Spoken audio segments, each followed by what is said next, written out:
السلام علیکم۔ یہ سعید احمد کا بیان سنا ہے، عقل حیران ہے۔ اور کل پرسوں ایک کسی شیعہ ذاکر کا بیان سنا تھا جس میں وہ کہہ رہا تھا کہ نبی علیہ السلام کی تخلیق سب سے پہلے ہوئی ہے، یعنی آدم علیہ السلام سے بھی پہلے۔ اور پھر وہ قرآنی آیات کو جس طرح تروڑ مروڑ کے پیش کر کے زبردستی ثابت کرنے کی کوشش کر رہا تھا، یقین کیجئے اس کی فریب کاری بھی کم لگتی ہے سعید احمد کی فریب کاری کے آگے۔ اور واقعی جب دماغ کے اندر شرک آ جائے، انسان قرآن سے ہٹ جائے اور پھر قرآن کو اپنے پیچھے چلانے کی کوشش کرے زبردستی، تو اس کا یہی انداز ہوتا ہے۔ اب دیکھیے، سعید احمد واپس آیا ہے محمد حنیف کے اندر، اور اب ان کی چاپلوسی میں گویا ان سے بھی زیادہ وہ آگے بڑھنا چاہتا ہے سجدے کے معاملے میں، تاکہ پوری طرح خوش آمد کرے اور ان کی چاپلوسی کرے۔ اور میں نے یہ بھی ایک دفعہ کہا تھا کہ یہ زیادہ دیر اکٹھے نہیں رہ سکیں گے دوبارہ، کیونکہ ان کے موقف کے اندر ابھی بھی یکسانیت نہیں ہے۔ محمد حنیف صاحب کہہ رہے ہیں کہ یہ ڈاکٹر صاحب کی کیسٹ ہی نہیں ہے، یہ کسی نے بنا دی ہے، ٹھیک ہے جی، وہ تو یہ موقف رکھتے ہیں، یہ بات پیش کرتے ہیں۔ اور سعید احمد کہہ رہا ہے کہ ڈاکٹر صاحب کی بالکل ڈاکٹر صاحب کی کیسٹ ہے، اور ڈاکٹر صاحب نے جو تفسیر کی ہے وہ بالکل درست ہے، اور کہتا ہے ہم ڈاکٹر عثمانی کے ہم عقیدہ ہے۔ اور آخری جو اس نے باتیں کی اس کلپ کے اندر، اس میں اس کی زبان پھر لڑکڑا گئی، اور باڈی لینگویج اور جس طرح بندہ بوکھلاہٹ کا شکار ہوتا ہے وہ شکار ہو گیا۔ اور چونکہ ڈاکٹر عثمانی رحمۃ اللہ علیہ کا اپنا ہم عقیدہ ثابت کر رہا تھا، اور آگے جا کے چونکہ عقیدہ ڈیفرنٹ، دو راستے علیحدہ جب ہو گئے تو وہاں یہ لڑکھڑا گیا، کیونکہ یہ کہتے ہیں یوسف علیہ السلام کو سجدہ ہوا ہے، اور یہ سجدہ اس طرح جس طرح آدم علیہ السلام والا معاملہ تھا۔ اور ڈاکٹر عثمانی رحمۃ اللہ علیہ کہتے ہیں کہ یہ یوسف علیہ السلام کو سجدہ نہیں ہوا ہے، یہ اللہ کو سجدہ ہوا تھا۔ اور پھر ڈاکٹر عثمانی فتویٰ لگا رہے ہیں کہ جن کا عقیدہ خراب ہوتا ہے، ایمان صحیح نہیں ہوتا ہے نا، وہ اس طرح تفسیر کرتے ہیں کہ یوسف علیہ السلام کو سجدہ ہوا، تو وہاں چونکہ ان کی موت ہے تو وہاں یہ لڑکھڑا جاتے ہیں۔ دوسری بات یہ ہے کہ دیکھیں، اس نے براہ راست چھلانگ لگائی 100 نمبر آیت کی،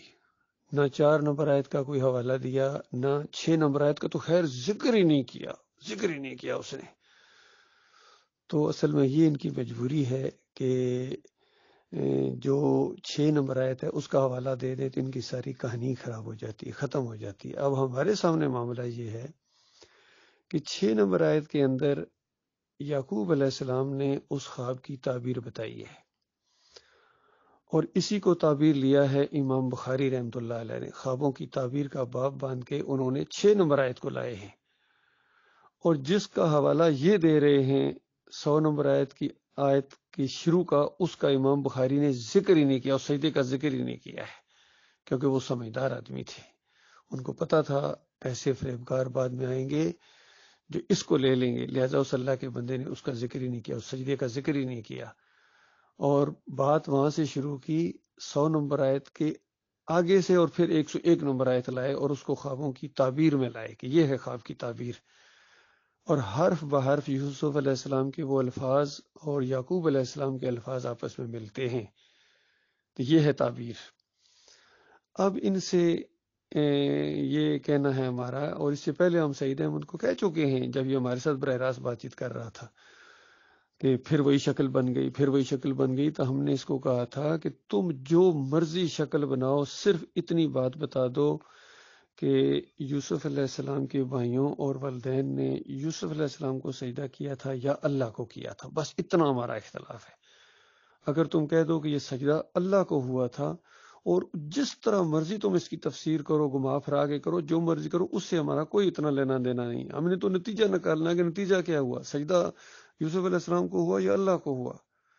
اور اگر تم کہو کہ سجدہ اللہ کو ہوا، اور پھر جو مرضی بیچ میں تشریح میں ادھر ادھر لے کے جاؤ، تو اس کو کہتے ہیں کوئی چلو تشریح کا اختلاف، لیکن بات تو ایک ہی ہے جی۔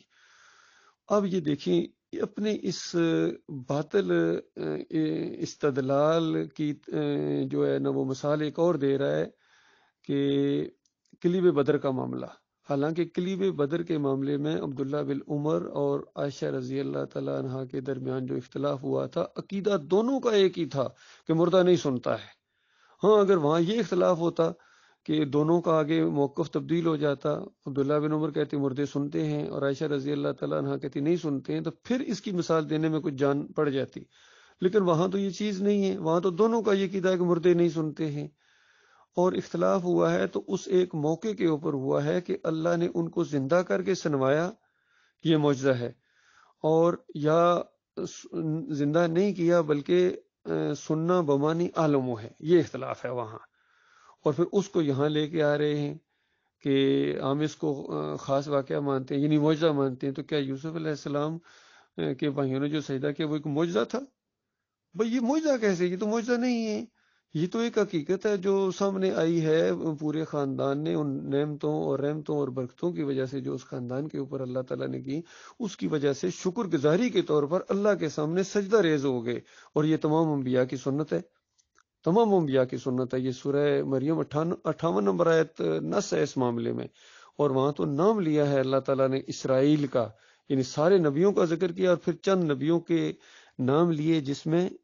یعقوب علیہ السلام کا بھی نام ہے کہ یعقوب علیہ السلام اور ان کی ذریت میں جو نبی، ظاہری بات ہے یوسف علیہ السلام کا نام نہیں لیا، لیکن وہ ذریت میں جو نبی، بات واضح ہو گئی کہ یہ سارے انبیاء ایسے تھے کہ جب ان کے سامنے اللہ کی آیات پڑھی جاتی تھیں، اللہ کی نشانیاں آتی تھیں، تو یہ دڑام سے سجدے میں گر جاتے تھے اللہ کے سامنے شکر گزاری کے طور پر روتے ہوئے. اسی سنت کے تحت یہ دو نبیوں نے سجدہ کیا ہے، یوسف علیہ السلام نے اور یعقوب علیہ السلام نے. اور وہ بات یہ بیچ میں کھا گیا ہے، کیونکہ اگر وہ بات کہہ دیتا کہ ڈاکٹر عثمانی تو یہ بھی کہہ رہے ہیں کہ یوسف علیہ السلام نے سجدہ کیا، وہ یہ بات نہیں کہیں گے کیونکہ وہاں یوسف علیہ السلام نے سجدہ کیا اور پیچھے والدین بیٹھے انہوں نے بھی سجدہ کیا، پھر سامنے بھائی انہوں نے بھی سجدہ کیا. ڈاکٹر عثمانی تو یہ بھی کہہ رہے ہیں. تو یہ باتوں کے ان کے خلاف جاتی ہے. اگر یوسف علیہ السلام کو سجدے میں گرا دیں تو ان کی کہانی ختم ہو جائے، اور ڈاکٹر صاحب کا وہ فتویٰ اگر سامنے لے آئیں تو پھر ان کی کہانی ختم ہو جائے. تو یہ ان کی فریب کاری کی انتہا ہے، یقین کیجئے. اور بہت بڑی یہ ایک علمی خیانت ہے اور قرآن کا مذاق ہے، اور قرآن کو بدلنے کی ایک زبردست ان کی کوشش ہے جو کبھی یہ کامیاب نہیں ہو پائیں گے. اسی وجہ سے اس ایک چیز کو بدلنے کے لیے محمد حنیف کو کتنی چیزیں اور بدلنی پڑی ہیں جو ابھی وہ شاید اس کا سعید احمد کا عقیدہ نہیں بنا ہے. چونکہ محمد حنیف صاحب تو یہ بھی کہہ رہے ہیں کہ اللہ تعالیٰ نے اپنی ایک صفت عیسیٰ علیہ السلام کو دے دی معجزانہ طور پر، اور اس پر سعید احمد فتویٰ لگا چکا ہے کہ محمد حنیف کا یہ جو عقیدہ ہے یہ باطل، اللہ اپنی صفت نہیں دیتا ہے. لیکن اب چونکہ اکٹھے ہو گئے ہیں اب آپس میں ایک دوسرے کے اوپر پردے ڈالیں گے. اور پھر سعید کا مجھے نہیں پتا کہ کیا عقیدہ ہے اس معاملے میں، کہ محمد حنیف تو کہتے ہیں کہ انسان کو سجدہ کر سکتے ہیں. بھائی تو یہاں بھی ان کا آپس میں اختلاف ہے، یا ایکا کر لیا انہوں نے. ظاہری بات ہے جب ایک شرک پر ایکا ہو جاتا ہے پھر سب شرکوں پر ایکا ہو جاتا ہے. تو یہ ان کا معاملہ ہے. بھائی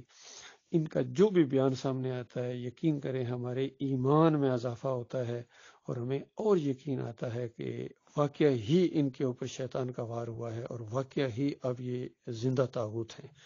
یہ دو زندہ طاغوت اب اکٹھے ہو گئے ہیں، ایک محمد حنیف ہے اور ایک سعید احمد ہے. اب یہ اپنے شرک پر اور پکے ہوتے چلے جا رہے ہیں.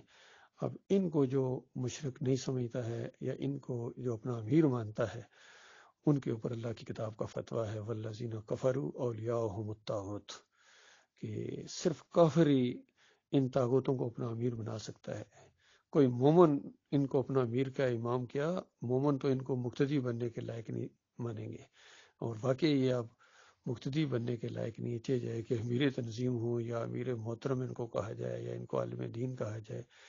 ان جیسے علماء کی مثال سورہ اعراف کے اندر آئی ہے اور سورہ جمعہ کے اندر آئی ہے. یہ خود پڑھ لیں، ان کو پتہ ہے کون کون سی آیتیں ہیں. اور دوسرے جو ہمارے بھائی ہیں جانتے ہیں قرآن کی یہ جو 2 آیات ہیں یہ ایسے لوگوں کے بارے میں ہیں کہ جن کو اللہ نے اپنی آیات کا علم دیا تھا لیکن وہ دنیا کی طرف جھک پڑے.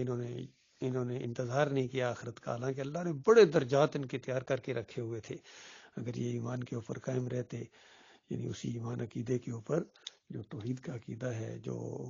اچھا سعید احمد یہ بھی ساتھ کہہ رہا ہے کیونکہ پرانا موقف نکل آیا. جب تم پرانا موقف کہہ رہے ہو تو پھر اس طرح تو تائید کیوں کر رہے ہو اس انداز سے؟ یہ اصل میں ڈبل مائنڈڈ جب ہو جاتا ہے انسان، دو رخا ہو جاتا ہے، تب یہ انداز اختیار کرتا ہے. تو ہم تو یہ کہتے ہیں ڈاکٹر صاحب کے آخری دن کا بھی یہی عقیدہ تھا، آخری دن رفاع میں پروگرام ہوا تھا اور اس میں بھی کچھ سوال و جواب ہوئے، اور جب واپس جا رہے تھے تو گاڑی میں، یہ ارشد ظفر صاحب کی گواہی ہے کہ گاڑی میں ہم جا رہے تھے واپس، جب پروگرام کر کے رات کے 11-12 بجے کے بعد کی بات ہے شاید، کیونکہ اس کے بعد اسی رات ڈاکٹر صاحب وفات ہو گئے، تو ارشد ظفر صاحب کا کہنا ہے کہ اس گاڑی کے اندر بھی ڈاکٹر صاحب یہ بات بیان کر رہے تھے کہ لاہو کی ضمیر اللہ کے لیے، اور یہ سجدہ اللہ کو ہوا ہے، یوسف علیہ السلام کو نہیں ہوا ہے۔ تو بالکل ان کا آخری یہ معاملہ ہے۔ اور زرار بٹ کی بھی گواہی آئی تھی کہ اکثر ڈاکٹر صاحب کے ساتھ جب میں ہوتا تھا تو جب کوئی سوال جواب ہوتے تھے، ڈاکٹر صاحب اسی طرح جواب دیتے تھے کہ لاہو کی ضمیر اللہ کے لیے ہے، اور یہ سجدہ شکر ہے جو اللہ کو ہوا ہے، مسجود اللہ ہے، یوسف علیہ السلام نہیں ہے۔ تو اس طرح جب اس نے گواہی دی تو محمد حنیف نے اس کو مکھی کی طرح علیحدہ کر دیا، کیونکہ محمد حنیف تو اس عقیدے کو سن ہی نہیں سکتا کہ یہ سجدہ اللہ کو ہوا ہے، اس طرح وہ اللہ کا دشمن بن گیا ہے۔ اللہ تعالیٰ ان کے فریب سے ہمارے بھائیوں کو بچائے، اور اللہ تعالیٰ نے بہت ہی کرم نوازی کی ہمارے اوپر، ہم ناچیزوں کو، کمزوروں کو ان طاقتوں کے سامنے کھڑا کر دیا ہے، اور یہ سمجھتے ہم ہلکے پڑ جائیں گے۔ ہم ان کو بالکل، ہمارے نزدیک ان کی جو وقت ہے وہ ایک جو مکھی کے سر کے اوپر یا چیونٹی کے سر کے اوپر جو بال ہوتے ہیں اس کی بھی اہمیت نہیں ہمارے نزدیک، اور وہ جو کیڑا جو نجاست کو آگے دھکیلتا ہوا چلتا ہے اس سے بھی کم تر ان کی یہ حیثیت ہوگی، ان کے شرک کی وجہ سے، ان کے کفر کی وجہ سے، اور اللہ کی کتاب کا مقابلہ کرنے کی وجہ سے۔ اللہ تعالیٰ ان کی شر سے ہمارے بھائیوں کو محفوظ رکھے۔